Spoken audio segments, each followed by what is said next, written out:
Hindu marriage act section 14. Section 14 ఏంటంటే ఎప్పుడు మనం డైవర్స్కి అప్లై చేసుకోవచ్చు అన్న క్వశ్చన్. ఎప్పుడు అప్లై చేసుకోవచ్చు అంటే మ్యారేజ్ అయిన 1 ఇయర్ తర్వాతే డైవర్స్కి అప్లై చేసుకోవడానికి ఛాన్సెస్ ఉంటాయి. 1 ఇయర్ లోపు డైవర్స్కి అప్లై చేసుకోవడానికి లేదు. కేవలం సుప్రీంకోర్టుకి రైట్ ఉంటుంది ఇర్రివిటబుల్ బ్రేక్ డౌన్ ఆఫ్ మ్యారేజ్, అంటే ఇంకా వీళ్ళు కలిసి ఉండలేరు అని చెప్పి సెక్షన్ 142 ప్రకారం క్యాన్సిల్ చేయొచ్చు. కానీ మామూలుగా అయితే 1 ఇయర్ లోపు డైవర్స్కి అప్లై చేసుకోవడానికి లేదు. 1 ఇయర్ తర్వాతే అప్లై చేసుకోవడానికి ఉంది. అండ్ సెక్షన్ 14 ఏముంది, ఎప్పుడు రీమ్యారీ చేసుకోవచ్చు.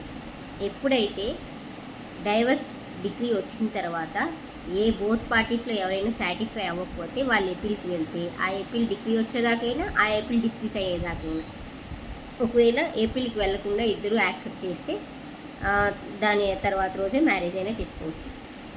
అండ్ నెక్స్ట్ సెక్షన్ 16, ఒక లెస్టిమేట్ అంటే లీగల్గా మ్యారీడ్ అయిన పిల్లలు లెస్టిమేట్ చైల్డ్ ఎలా అవుతారో సెకండ్ వైఫ్ అంటే బైగమీ బేస్ చేసుకుని మ్యారేజ్ చేసుకున్న వాళ్ళు పిల్లలు కూడా లెస్టిమేటే అవుతారని సెక్షన్ 16 చెప్తుంది.